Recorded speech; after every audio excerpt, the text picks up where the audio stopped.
Hello friends, हम सीख रहे हैं पंक्चुएशन और पंक्चुएशन पे आज हमारा लास्ट लेक्चर है। आज के लेक्चर में हम डिस्कस करने जा रहे हैं friends use of dash, use of bracket and use of hyphen. इन तीनों चीज़ों को हम कहाँ यूज़ करते हैं, कैसे यूज़ करते हैं।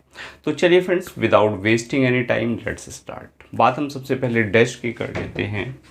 Use of dash.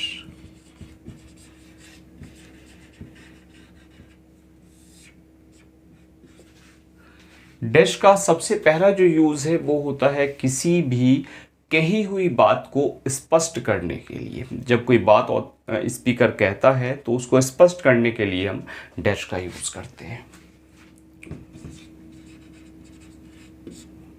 कही बात को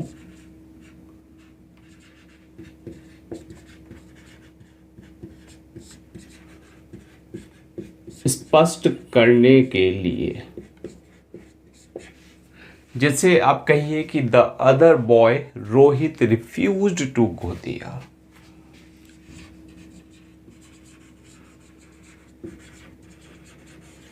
द अदर बॉय, और यहां जो बात आप स्पष्ट कर रहे हैं उसको स्पष्ट करने के लिए आपने कहा रोहित। क्लियर हो फ्रेंड्स? तो डैश से आपने अलग किया, फिर डैश लगाइए refused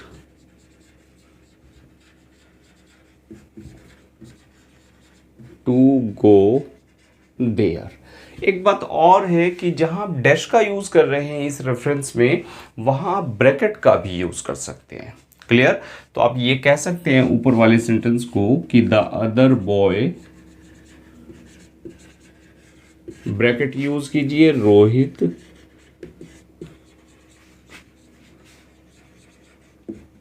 refused to go there. दोनों मेथड से किसी से भी आप कहिए। क्लियर? दूसरा यूज है डैश का हिचकिचाहट के लिए। अगर आप कहीं हिचकिचाहट का कोई किसी सेंटेंस में बोध होता है तो वहां पर हम डैश का यूज करते हैं। क्लियर?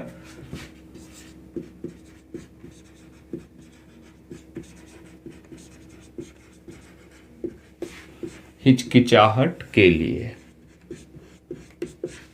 जैसे आप एग्जाम्पल ले सकते हैं, no he said I can't help you. No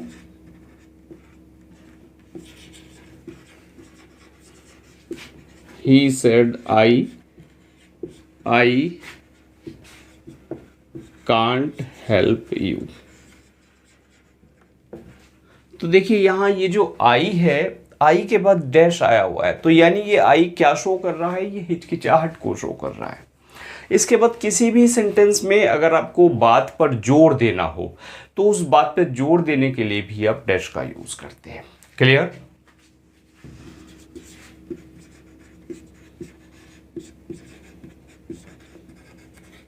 किसी बात पर जोर देने के लिए, और कोई लॉन्ग पॉज अगर आ जाए आपके पास,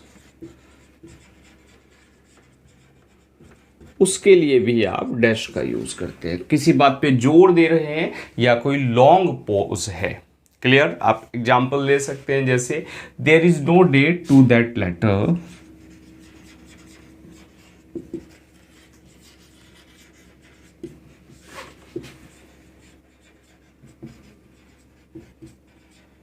अब आपने डैश दिया, एक लॉन्ग पोज आप ले रहे हैं, अ मोस्ट सिग्निफिकेंट ओमिशन।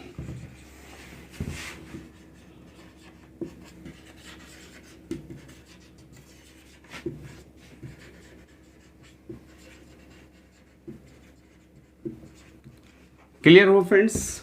इसके बाद बात कर लेते हैं हम किसी भी वाक्य में आप जहां कॉलन का यूज कर रहे हैं। अभी हमने पीछे कॉलन को डिस्कस किया था, तो कॉलन के बजाय आप वहां डैश का भी यूज कर सकते हैं। यानी किसी सेंटेंस में अगर आप कोई रेफरेंस दे रहे हैं, कोई पहले से कही हुई बात को बता रहे हैं, कोई लिस्ट को बता रहे हैं, तब आप क्या कर सकते हैं? कॉलन की जगह डैश का भी यूज कर सकते हैं।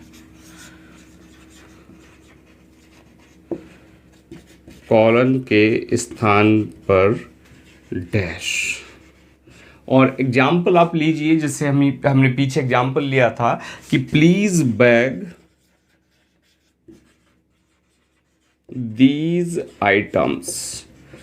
कि ये जो आइटम्स हैं इनको बैक कर दो। हमने पीछे कॉलन लगाया था इसके बाद, अब हम यहाँ डैश का भी यूज़ कर सकते हैं। क्लियर। और जैसे वो आइटम्स हैं आपके पास, लंच बॉक्स, आप कहिए स्केच पेन, और आप एक और आइटम कह दीजिए, जैसे आप कह दीजिए पेंसिल्स। क्लियर। तो यहाँ भी आपने डैश का यूज़ कर लिया। तो कहाँ कहाँ डैश का यूज़ है? किसी कही हुई बात को स्पष्ट करने के लिए, किसी हिचकिचाहट के लिए, वाक्य में अगर कोई लॉन्ग पॉज है उसके लिए, ये बात पे जोर देने के लिए, और जहाँ आप कॉलन का यूज़ कर रहे हैं किसी लिस्ट को रेफरेंस करने के लिए, लिस्ट को बताने के लिए, वहाँ आप डैश का भी यूज़ कर सकते हैं। तो चलिए फ्रेंड्स, नोट करते हैं फिर आगे बढ़ते हैं।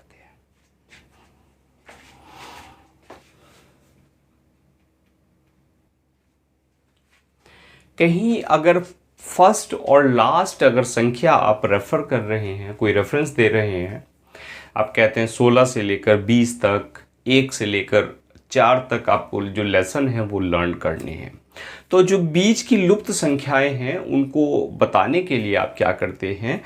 डैश का यूज करते हैं। क्लियर। प्रथम,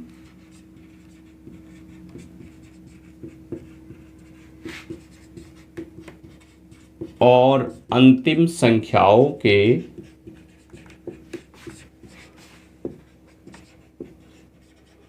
बीच। क्लियर। जैसे आप कह दीजिए कि ईयर 2000 से लेकर 2022 तक। क्लियर। तो बीच की सारी चीजें कवर हो जाती है। आप कह दीजिए कि चैप्टर 5th to 8। क्लियर। यानी चैप्टर 5 से लेकर चैप्टर 8 तक। तो ये तो थे फ्रेंड्स जो हमने सीखे अभी यूज ऑफ डैश। और अब हम बात कर लेते हैं यूज ऑफ हाइफन की।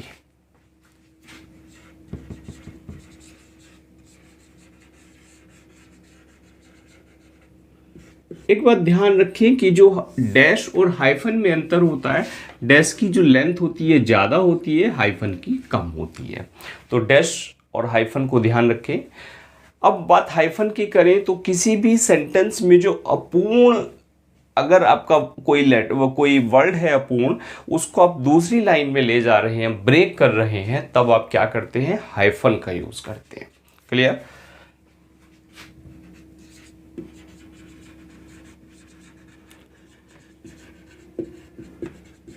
सेंटेंस के अपूर्ण शब्द को नेक्स्ट लाइन में ले जाने पर हाइफन का यूज। जैसे if you go to the college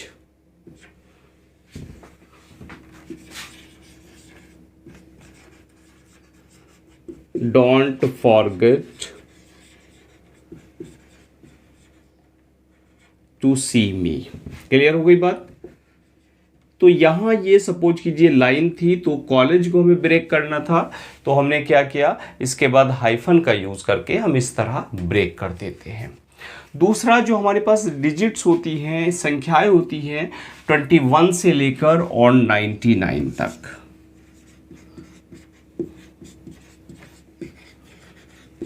जो संख्याएं हैं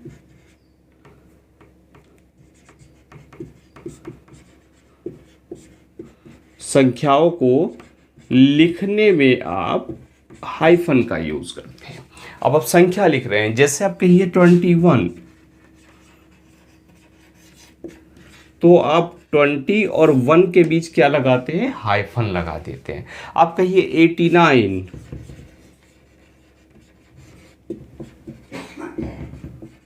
बात क्लियर हो गई फ्रेंड्स। तो इस जगह आप हाइफन का यूज कर रहे हैं।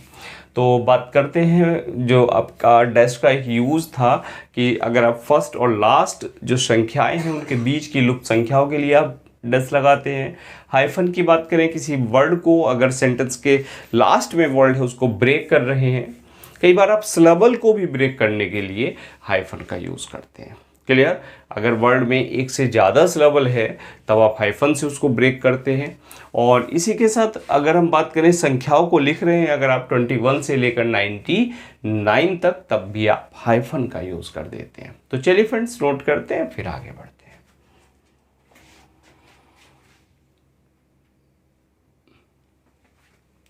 कोई अगर आपके पास कंपाउंड वर्ड है तो कंपाउंड वर्ड में भी आप हाइफन का यूज करते हैं।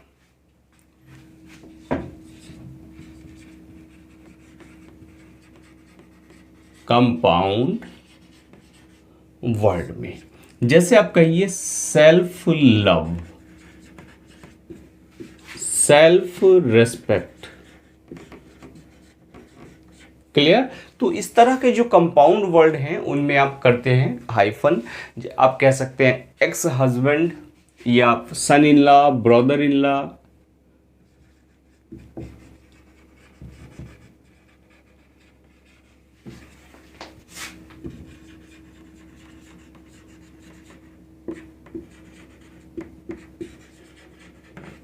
क्लियर। बहुत लंबी लिस्ट आपको मिल जाएगी, 2 स्टोरी, 3 स्टोरी, इस तरह के जो वर्ड्स हैं। और अ 10 रुपी नोट, अ 5 रुपी नोट, वहां भी आप हाइफन का यूज करते हैं। क्लियर हुआ बात। चलिए अब बात कर लेते हैं लास्ट जो हमारा पंक्चुएशन का यूज है वो है use of brackets.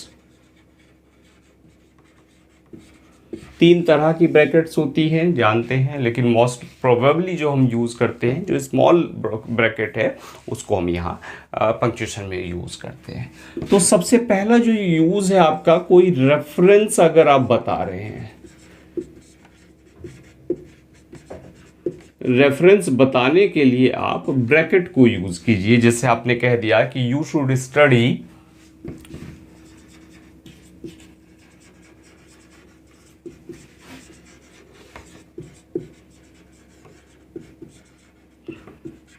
Chapter number 12 to crack the exams, कि you should study chapter number 12 how to crack the exams, कि एग्जाम्स को कैसे क्रैक करना है, इसके लिए आप चैप्टर नंबर 12 को स्टडी करें। क्लियर। तो सेंटेंस था आपका यू शुड स्टडी, तो आपने जो रेफरेंस देना था, आपने रेफरेंस बता दिया चैप्टर नंबर 12, तो इसको आपने क्या कर दिया, आपने इसको ब्रैकेट कर दिया। क्लियर। इसके बाद सेकंड यूज़ है, इसका बहुत ज़्यादा यूज़ नहीं है फ्रेंड्स। और फिर दूसरी बात ये है कि यहाँ जो जितना भी पंक्चुएशन में जो इंपॉर्टेंट चीज़ें हैं वो आपको बताई जा रही हैं। क्लियर। किसी भी सेंटेंस में अगर कोई बात है, उसको जो मेन सेंटेंस है उससे जब आप अलग करते हैं तब भी आप ब्रैकेट का यूज करते हैं। यानी किसी बात को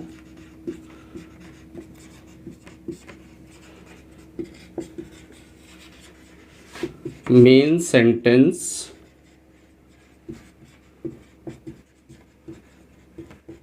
से अलग करने के लिए।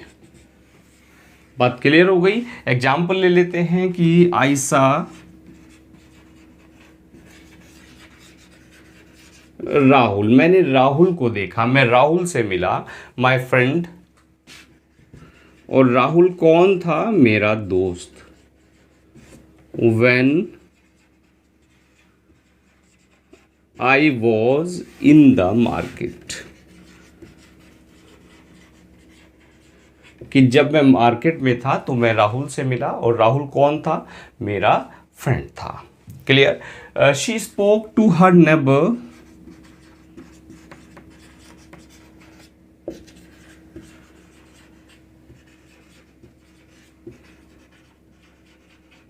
और नेवर का अगर आपको नाम देना है तो कहाँ लेके आए, ब्रैकेट आप इसको कर दें, मिसेस बत्रा